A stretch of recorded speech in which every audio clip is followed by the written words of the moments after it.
दोस्तों, आज मैं फिर एक बार नई परख के दर्शकों को सीधा संबोधित करने वाला हूं। हमेशा की तरह मेरी बात बिना किसी लाग लपेट के, बिना किसी हेर-फेर के सीधी और सटीक होगी। दोस्तों, आज कई दिनों के बाद मुझे देखकर आप सोच रहे होंगे कि मैं इस बीच में कहाँ गायब हो गया था। मैं पिछले महीने भर से अमेरिका गया हुआ था। दरअसल मुझे अपने प्रिय दर्शकों से माफ़ी माँगनी चाहिए क्योंकि यह मेरा फर्ज था कि मैं आपको बता कर जाता। हालाँकि मैंने जब भी मौका मिला अमेरिका की धरती से ही आपके साथ संवाद स्थापित किया। हर बार आपने मेरी चर्चाएँ पसंद की, मेरी हौसला अफ़ज़ाई की। इसके लिए मैं आपका शुक्रगुज़ार हूँ और हमेशा रहूँगा। आज सुबह 30 दिन बाद जब मैंने चाय के साथ अख़बार पढ़े, जो मेरी बहुत पुरानी आदत है, तो मुझे एक बार की लगा कि हिंदुस्तान को जहाँ मैं छोड़कर गया था, वह वहीं उसी जगह खड़ा हुआ है। बिहार में चुनाव हो रहे हैं, लेकिन यह देखकर हैरत हुई कि चुनाव की बहस ठीक वैसी की वैसी ही है, जैसी पिछली 27 तारीख को थी। इस बहस को आगे क्यों नहीं बढ़ने दिया जा रहा है, इसके पीछे क्या तिकड़म है, इसकी चर्चा मैं आगे आपके साथ करूँगा। लेकिन आज तो मेरा दिमाग इसी बात पर जाकर टिक गया कि यह कैसी जड़ता है, कैसी गतिहीनता है, जिसका सामना हमारा देश और समाज कर रहा है। राजनीति इसका सामना कर रही है। इस जड़ता और गतिहीनता को कैसे डिकोड किया जाए? जिस समय मैं इस उलझन में था, तभी मेरे सामने प्रधानमंत्री नरेंद्र मोदी द्वारा बिहार में दिया गया एक भाषण आ गया। इस भाषण में मोदी जी ये कहते हुए सुनाई दिए कि आपके इस चाय वाले ने पक्का कर दिया है कि 1 जीबी डेटा 1 कप चाय से ज़्यादा महँगा नहीं होगा। सुनिए फिर से, मोदी जी के ही शब्द हैं, इसमें मैंने अपनी तरफ से कुछ न निकाला है, न कुछ जोड़ा है। आपके इस चाय वाले ने पक्का कर दिया है कि 1 जीबी डेटा 1 कप चाय से ज़्यादा महँगा नहीं होगा। फिर मोदी जी ने दावा किया कि इस सस्ते डेटा का सबसे ज़्यादा फ़ायदा बिहार के मेरे नौजवानों ने उठाया है। यह जो रील पर रील बढ़ रही है ना, सारी क्रिएटिविटी दिख रही है, उसमें भाजपा और एनडीए सरकार की नीतियों का बहुत बड़ा योगदान है। देखिए, अब मोदी जी अपनी इस बात से पलट नहीं सकते। वो कह रहे हैं कि उन्होंने डेटा को एक चाय के प्याले के बराबर सस्ता बनाए रखा है, इसका श्रेय उन्हें मिलना चाहिए और इससे बिहार के नौजवानों को बहुत फ़ायदा है। वो रीलों पर रीलें देख रहे हैं या रीलें बना रहे हैं, सारी क्रिएटिविटी उनकी इसमें खप रही है और इसमें भाजपा और एनडीए सरकार की नीतियों का बहुत बड़ा योगदान है। यानी दे बिहार के नौजवानों को मोदी जी को इसलिए वोट देना चाहिए, नीतीश कुमार जी को एक बार फिर मुख्यमंत्री बनाने के लिए इसीलिए वोट देना चाहिए, क्योंकि डेटा 1 जीबी डेटा एक चाय के प्याले के बराबर सस्ता है। मोदी जी का यह वक्तव्य जैसे ही कान में पड़ा, मुझे याद आ गया कि इसी मसले पर राहुल गांधी ने क्या कहा था। अगर मैं ठीक कह रहा हूं, तो राहुल गांधी ने इस विषय पर एक बार नहीं बल्कि कई बार अपने विचार व्यक्त किए हैं। आइए याद करें कि राहुल ने इस बारे में क्या कहा था। अब ये जो मैं आपके सामने रखूंगा, ये राहुल गांधी की भाषा में है। पहले जो बात कही थी, वो नरेंद्र मोदी की थी, वो नरेंद्र मोदी की भाषा में है। ये राहुल गांधी की बात है और राहुल गांधी की भाषा में मैं आपके सामने पेश करूंगा। राहुल गांधी कहते हैं, आम युवा 6-7 घंटे मोबाइल पर रील्स देखता है। 6-7 घंटे यूं यूं देखता रहेगा, रील पर रील, एक दूसरे को भेजता रहता है। भाई, अंबानी का बेटा तो वीडियो नहीं देखता, अडानी का बेटा तो वीडियो नहीं देखता, वे दोनों तो धन गिनते रहते हैं। और भैया, ये जो फ़ोन है, जिस पर हमारा युवा रील देख रहा है, उसे बनाया किसने? चीन के युवा ने बनाया। चीन के युवा ने बनाया और हिंदुस्तान के अरबपतियों ने चीन का माल हिंदुस्तान में बेचा। रोज़गार छीन लिया, चीन के युवा को फ़ायदा हो रहा है और हमारा जो युवा है, वह 7 घंटे रील देख रहा है। यह है चमत्कार। मैं चाहता हूँ कि एक दिन ऐसा आए कि यहाँ एक युवा रील देखे 15 मिनट और फ़ोन को घुमाकर देखे, तो वहाँ पर लिखा हो, मेड इन मध्य प्रदेश। यह मैं चाहता हूँ और इसमें आपकी मुझे ज़रूरत होगी। मोदी जी यह नहीं चाहते। मोदी जी चाहते हैं कि आप दिन भर मोबाइल पर रहें, जय श्री राम बोलें और भूखे मर जाएँ।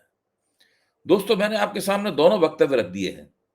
आप इनका मतलब समझिए कि मोदी और राहुल अपने-अपने तरीके से देश के युवाओं के लिए जो मुल्क बनाना चाहते हैं, वो मुल्क कैसा होगा।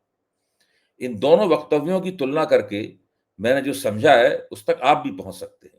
यानी हम सब एक हद तक पता लगा सकते हैं कि भारत की जड़ता की, गतिहीनता की, निष्क्रियता का एक बड़ा कारण क्या है। मोदी जी चाहते हैं कि युवा या तो रील्स देखें, अगर हो सके तो ज़्यादा से ज़्यादा इन्फ्लुएंसर बन जाएँ।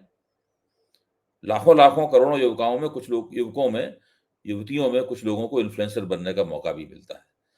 इसके विपरीत राहुल ने युवकों को एक ठोस सुझाव दिया है कि अगर वे इन्फ्लुएंसर बनना चाहें तो ज़रूर बनें, उसका मज़ा लें। लेकिन एक बात समझ लेनी चाहिए कि इस पर निर्भरता का नुकसान उठाना पड़ेगा और जल्दी ही उठाना पड़ेगा। यह एक टेम्परेरी या स्थायी फिनोमेना या परिघटना है जो कुछ दिनों में खत्म हो जाएगी। इसलिए ज़रूरी है कि आप किसी न किसी ठोस कौशल को सीखें, उस पर महारत हासिल करें। राहुल कहते हैं कि आपका कौशल जितना विशिष्ट और जितना खास होगा, उतना ही उसका आपको लाभ होगा। दोस्तों, ज़रा सोचिए कि मोदी जी ने इससे पहले वाले भाषण में बिहार की जनता से वायदा किया था कि वे चुनाव जीत गए इस बार तो 1 करोड़ नौकरियां देंगे। फिर नीतीश जी ने भी ये वादा दोहराया। कहाँ है 1 करोड़ नौकरियां जो बिहार के नौजवानों में बांट दी जाएंगी? क्या सरकार में 1 करोड़ पद खाली हैं? नादान व्यक्ति भी कह सकता है कि सरकार में 1 करोड़ पद खाली नहीं है। तो क्या बिहार को मोदी जी साल 6 महीने में मैन्युफैक्चरिंग हब में बदलने वाले हैं? अगर मोदी जी ने यह काम ईमानदारी से करना शुरू भी किया तो इसमें 10 से 20 साल का समय लगेगा। यानी मोदी जी का और नीतीश कुमार जी का यह वायदा पूरी तरीके से फर्जी है। कहीं ऐसा तो नहीं है कि इस फर्जी वायदे की तरफ युवकों का ध्यान न जाए, या इस वायदे के फर्जीपन की तरफ युवकों का ध्यान न जाए, तो इसके लिए उन्हें डेटा, रील और सस्ते मनोरंजन मनोरंजन में उलझाए रखने का फार्मूला मोदी जी और नीतीश जी ने मिलकर तैयार किया है। दरअसल यही वह मुकाम है जब मैं आपको बताना चाहता हूं कि मोदी जी ने 1 जीबी डेटा को चाय के कप जितना सस्ता कैसे किया और कैसे इसका भयानक और भीषण नुकसान किस तरह हमारी अर्थव्यवस्था को हुआ, यह भी मैं आपको बताऊंगा, और किस तरह इस देश के बेरोजगार युवकों को हुआ, यह भी मैं आपके सामने रखूंगा। अब जरा सिलसिलेवार सुनिए। मोदी जी 2014 में सत्ता में आए। रिलायंस की कंपनी जियो ने सितंबर 2016 से मुफ्त डेटा बांटना शुरू किया। दिसंबर तक करोड़ों लोगों को मुफ्त डेटा मिल चुका था। लेकिन कोई कसर न रह जाए इसलिए जियो ने मार्च 2017 तक मुफ्त डेटा बांटना जारी रखा। पूरे 7 महीने चले इस योजनाबद्ध कार्यक्रम के कारण बीएसएनएल जैसी बड़ी पब्लिक सेक्टर कंपनी, भारतीय कंपनी के ज्यादातर ग्राहक जियो के पास चले गए। यानी इस स्थापित सरकारी कंपनी का भट्टा बैठ गया और सरकार ने अंबानी के लाभ के लिए ऐसा होने दिया। निस्संदेह एयरटेल और वोडाफोन के भी बहुत से ग्राहक रिलायंस को मिले होंगे। यानी संचार के क्षेत्र में सरकार ने जानबूझकर एक बड़ी इजारेदार इजारेदार कंपनी बनाने की छूट दी, जबकि सरकार की ड्यूटी थी कि वह इजारेदारी पनपने से रोकती। सरकार आसानी से मुफ्त डेटा बांटने की योजना पर रोक लगा सकती थी। आज जियो के पास 50 करोड़ यूजर्स हैं। इस कामयाबी के पीछे वही 7 महीने हैं जब सरकार के साथ साठगांठ करके यह काम किया गया। दोस्तों, आप जानते हैं कि जीएसटी कब लागू किया गया? 1 जुलाई 2017 से। यह कोई संयोग नहीं था कि रिलायंस ने जीएसटी लागू होने के ठीक पहले डेटा मुफ्त बांटना बंद कर दिया। इस तरह उसने सरकार की मदद से एक तीर से 2 शिकार किए। पहला, मुफ्त डेटा बांटकर उसने करोड़ों यूजर्स घर बैठे हासिल कर लिए और सरकार को उसे डेटा बेचने पर लगने वाला 15% का सर्विस टैक्स नहीं देना पड़ा। यानी उस वक्त तक जीएसटी नहीं था, लेकिन डेटा के ऊपर 15% सर्विस टैक्स था। यह टैक्स उपभोक्ताओं के बिलों में शामिल होता था और कंपनियां उसे वसूलकर खजाने में जमा करती थी। अगर जियो इस डेटा को मुफ्त देने की बजाय बेचती, तो उसकी ग्रोथ यानी जियो का जो विकास था, व्यावसायिक विकास था, वो धीमी गति से होता, लेकिन इस टैक्स से सरकारी खजाने में करोड़ों रुपए पहुंचते। अब रिलायंस कंपनी ने तय किया है कि वह एक बार फिर मुफ्त डेटा बांटने की मुहिम चलाएगी। यानी एक बार फिर सरकारी खजाने को बेतहाशा नुकसान होगा। अब नुकसान ज्यादा होगा पहले के मुकाबले, क्योंकि जीएसटी के तहत अब वाईफाई और ब्रॉडबैंड सेवाओं पर 15 की बजाय 18% टैक्स लगता है। यानी देखते देखते मोदी जी और रिलायंस ने मिलकर जो प्रपंच रचा, उसका नतीजा यह हुआ कि डेटा सस्ता हो गया और नौकरी महंगी से महंगी होती चली गई। नौजवान को नौकरी नहीं मिल सकती है, डेटा आसानी के साथ उपलब्ध है, बेरोजगारी बढ़ती जा रही है, भारतीय अर्थव्यवस्था की जो एम्प्लॉयमेंट इलास्टिसिटी है वो माइनस में चली गई है। पहले जीरो हुई थी, उसके बाद अब ऋण में चली गई है, लेकिन मोदी जी को इसकी कोई परवाह नहीं है। वो नौजवानों से कह रहे हैं कि हम आपको 1 करोड़ नौकरियां देंगे। यह कहते हुए वो जानते हैं कि वो 1 करोड़ नौकरियां दे नहीं सकते, इसलिए कह रहे हैं कि हमने आपको चिंता मत कीजिए, अगर नौकरियाँ नहीं मिलेंगी, तो हमने आपको 1 कप चाय की कीमत में 1 जीबी ये डेटा दे रखा है। यानी आप चाहें तो अपनी ज़िंदगी का बाकी हिस्सा रीलें देखते हुए सस्ते और बेकार के सतही मनोरंजन को देखते हुए अपनी ज़िंदगी गुज़ार सकते हैं। सवाल उठता है कि भाजपा और मोदी जी को इससे क्या लाभ हुआ? अब मैं इसको साफ तौर पे बताता हूँ। 2016-17 के बीच मोदी जी और उनके रणनीतिकार जानते थे कि अपनी अर्थनीतियों के कारण वे देश पर बेरोजगारी की जबरदस्त आफत थोपने वाले हैं। नौजवान विद्रोह ना कर पाएं, इसलिए जरूरी था कि वे उन्हें फंसाए रखने के लिए कोई ना कोई तिकड़म करते। मुफ्त डेटा ऐसी तिकड़म के काम आया। देश की करोड़ों करोड़ों बेरोजगार युवा ऊर्जा को सक्रिय निष्क्रिय करोड़ों करोड़ों बेरोजगार युवाओं की ऊर्जा को निष्क्रिय करने के लिए मोदी जी और भाजपा के रणनीतिकारों ने यह सब किया। अगर यह बंदोबस्त ना होता, तो रीलें देखने में लगे युवा आज सड़कों पर लोकतांत्रिक ढंग से इस सरकार के खिलाफ रोजगार के अधिकार के लिए आंदोलन कर रहे होते। दोस्तों, यह बात मैं केवल सरकार की आलोचना करने के लिए नहीं कह रहा हूं। यह मसला भाजपा और कांग्रेस की राजनीतिक प्रतियोगिता से परे जाता है। यह एक बहुत गंभीर मसला है और मनोवैज्ञानिकों की राय इस मामले में सिक्का बंद है। वे साफ कहते हैं कि बेरोजगार युवकों द्वारा खाली समय में रील्स देखने या सस्ते मनोरंजक कार्यक्रमों में उलझे रहने से निष्क्रियता बढ़ सकती है। ये आदत समय की बर्बादी, कुछ नया काम करने की प्रेरणा की कमी और आत्मविश्वास और मनोबल में कमी का कारण बन सकती है। मनोवैज्ञानिक रूप से निरंतर निष्क्रिय मनोरंजन मस्तिष्क को फौरी तौर पर तृप्ति की लत तो लगा सकता है, जिससे दीर्घकालिक लक्ष्यों पर काम लेना मुश्किल हो जाता है। अगर रील देखने की गतिविधि अनियंत्रित और बिना उद्देश्य के लगातार जारी रहे, तो यह कुल मिलाकर नौजवानों की शख्सियत पर नकारात्मक असर डालती है। विशेष रूप से नौजवानों के संदर्भ में उस पर बहुत से दूषित प्रभाव देखे जा सकते हैं। इन दूषित प्रभावों में एक बड़ा दूषित प्रभाव यह है कि लंबे समय तक अगर आप रीलें देखते रहेंगे, तो आपके अंदर एक लर्न हेल्पलेसनेस की स्थिति पैदा हो जाएगी। ये एक खास तरह का मनोवैज्ञानिकों द्वारा इजाद किया हुआ टर्म है। इसका मतलब है कि जब जो व्यक्ति लर्न हेल्पलेसनेस का शिकार हो जाता है, तो उसको लगने लगता है कि वो अपने जीवन में बदलाव लाने में असमर्थ है। वो अपनी ज़िंदगी को नहीं बदल सकता, इसलिए कोशिश करने की भी ज़रूरत नहीं। उसके बाद उसमें आत्मविश्वास और मनोबल में कमी आ जाती है, क्योंकि वह बिना किसी उपलब्धि के अपना समय बिताता रहता है, जिससे उसको अपनी क्षमताओं पर धीरे-धीरे शक होने लगता है। वो सोचता है कि मुझे बस यही कर सकता हूँ मैं, इसके अलावा मैं कुछ कर नहीं सकता। दूसरा दूषित प्रभाव ये है कि रील्स और सतही मनोरंजन की जो सामग्री है, वो उसे एक इंस्टेंट ग्रेटिफिकेशन, तुरंत खुशी तुरंत खुशी के ज़रिए मिलने वाली एक फर्जी किस्म की तसल्ली देती है।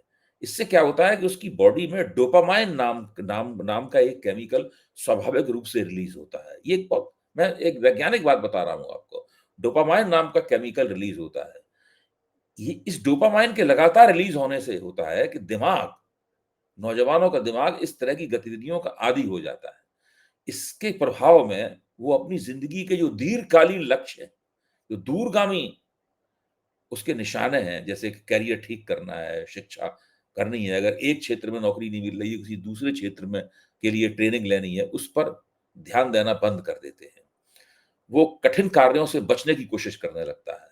आसान और तुरंत आनंद देने वाली गतिविधियों में डूब जाता है। तीसरा और बहुत ही चिंताजनक अ, जो नुकसान होता है वो ये है कि वो अपने भविष्य, सामाजिक स्थिति या आर्थिक हालात को लेकर चिंतित तो होता रहता है, लेकिन चूँकि वो कोई रचनात्मक कार्य नहीं कर रहा है, वो तो फालतू बैठा हुआ है, खाली बैठा हुआ है और खाली बैठे रीलें देख रहा है, तो उसके पास उसके उसके उसको वजूद से संबंधित संकट पैदा हो जाता है।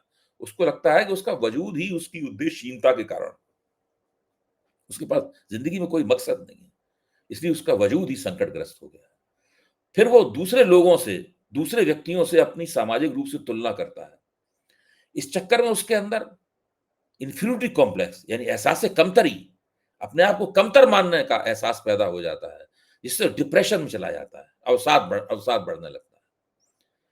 चौथी जो समस्या निष्क्रियता के कारण पैदा होती है और निष्क्रिय मनोरंजन के कारण वो बढ़ती चली जाती है, उससे क्या होता है कि उसकी जो कॉग्निटिव कैपेसिटी है, यानी उसकी जो संज्ञानात्मक क्षमता है, वो प्रभावित हो जाती है। और किसी एक जगह पर फ़ोकस करना, अपने ध्यान को केंद्रित करना, थोड़ी बहुत देर के लिए उसे मुश्किल लगता है। थोड़ी बहु 1 या 2 मिनट में ही उसके जैसे रील देखने में इतना समय लगता है, बस उतना ही केवल अपना फ़ोकस रख पाता है। और जो उसके सामने समस्याएँ होती हैं, उनको समाधान करने के लिए जितनी पित्तेमारी चाहिए, जितनी लगन चाहिए, जितना रचनात्मक सोच चाहिए, उससे वो नौजवान अपने आप को वंचित कर लेता है। लगातार चूँकि उसे स्क्रॉलिंग करनी है, रीलें देखते रहना है, लगातार स्क्रॉलिंग करने से उसके दिमाग में इन्फॉर्मेशन का एक ओवरलोड हो जाता है। यानी इतनी ज़्यादा सूचनाएँ उसके दिमाग में आ जाती हैं, जिन सूचनाओं का वो विश्लेषण नहीं कर सकता। विश्लेषण करके संश्लेषण नहीं कर सकता, उसका कोई नतीजा नहीं निकाल सकता। इस पूरे चक्कर में होता क्या है कि चूँकि सूचनाएँ बहुत ज़्यादा बड़े पैमाने पर उसको मिल रही हैं, लगातार स्क्रॉलिंग करने से, लेकिन उन सूचनाओं का वो कुछ कर नहीं पा रहा है, इससे उसको ज़बरदस्त मानसिक थकान का शिकार हो जाना पड़ता है। चूँकि वो अकेले बैठा हुआ है, किसी से बात नहीं कर रहा है, लगातार फ़ोन पर रीलें देख रहा है, 6-6 7-7 घंटे उसमें गुज़ार रहा है, तो वास्तविक दुनिया से उसके संबंध कमज़ोर हो जाते हैं। ज़िंदगी से, समाज से उसके ताल्लुकात ज़िंदगी से, समाज से उसके ताल्लुकात सीमित हो जाते हैं, जो उसे मानसिक अलगाव जिससे उसे मानसिक अलगाव में चला जाना पड़ सकता है। इससे उसके स्वास्थ्य के ऊपर बड़ा ज़बरदस्त नकारात्मक असर पड़ता है। चूँकि उस नौजवान को पता है कि वो अपना समय बर्बाद कर रहा है रीलें देखकर और समय बर्बाद करने के अलावा उसके पास और कोई चारा भी नहीं है। इसलिए इस निष्क्रियता के कारण अक्सर उसके ऊपर अपराध बोध का दौरा पड़ता रहता है। वो अपने अस्तित्व पर पछताने लगता है। वो अपने समय का सही उपयोग नहीं कर रहा है। इस तरह अपराध बोध, तनाव, अवसाद ये सब मिलकर नौजवान एक कुटिल चक्र में फँस जाता है और उसकी पूरी पूरी तरीके से उसकी ज़िंदगी दुर्गति की तरफ बढ़ जाती है। मोदी जी 1 कप चाय के बराबर सस्ता जो डेटा दे रहे हैं, वो बेरोज़गार नौजवानों को इस दुर्गति की तरफ धकेल रहा है। दोस्तों, मनोवैज्ञानिकों की सुचिंतित राय की रोशनी में ज़रा देखिए और समझिए कि मोदी जी के मुकाबले राहुल गांधी के कथन को कैसे दोनों के बीच में तुलना कीजिए। मोदी चाहते हैं कि लोग फालतू किस्म की घटिया मनोरंजन में फँसे रहें। अपनी समस्याओं को लेकर निराश रहें, लगातार चलने वाली समस्या उन्हें समस्याओं के प्रति लापरवाह बना देगी। गैर राजनीतिक रवैया अख्तियार करें, ताकि उनके मन में सरकार से जवाब तलबी करने की और जवाब तलबी करने के लिए ज़रूरी राजनीतिक पहलकदमी से जुड़ने का विकल्प ना आए। दोस्तों, हम जानते हैं कि बिहार की मुख्य समस्या बेरोज़गारी है। चाहे कोई भी सर्वे हो, किसी भी एजेंसी ने किया हो, सभी का यही कहना है। लेकिन मोदी जी नौजवानों से कह रहे हैं, आप रीलें देखिए, सस्ते डेटा का इस्तेमाल कीजिए, उसी में खोए रहिए। यही कारण है कि आज बिहार के नौजवान ख़ास तौर से और आम तौर पे सारे देश के नौजवानों के लिए रोज़गार महँगा है और डेटा सस्ता है। आज की चर्चा खत्म करने से पहले मैं आपसे आपके सोशल मीडिया मंच नई परख के बारे में एक बार फिर कुछ कहना चाहता हूँ। आप सभी ने नई परख को इतना प्यार दिया है, इसके लिए सभी का तहे दिल से शुक्रिया अदा करता हूँ। अगर आप चाहते हैं कि मैं आपके लिए अलग से कंटेंट बनाऊँ, आपकी टिप्पणियों का जवाब दूँ या आपके सुझावों पर चर्चा करूँ, तो आप हमारे चैनल का हिस्सा बन सकते हैं। अगर आप नई परख चैनल का हिस्सा बनना चाहते हैं, तो आप मेरे वीडियो बाकी सब्सक्राइबरों से 1 घंटे पहले देख पाएँगे। आपकी टीका टिप्पणियों का मैं जवाब दूँगा। आपके लिए हर दिन स्पेशल शो करूँगा और आपके सुझाव अपने वीडियो में शामिल करूँगा। आज बस इतना ही। जाने से पहले मैं एक बार फिर आपसे अपील करूँगा कि आप नई परख को सब्सक्राइब करें, उसके साथ गहन रिश्ता बनाएँ, अपने सुझाव दें ताकि हम अपने कार्यक्रमों को और बेहतर कर सकें। धन्यवाद।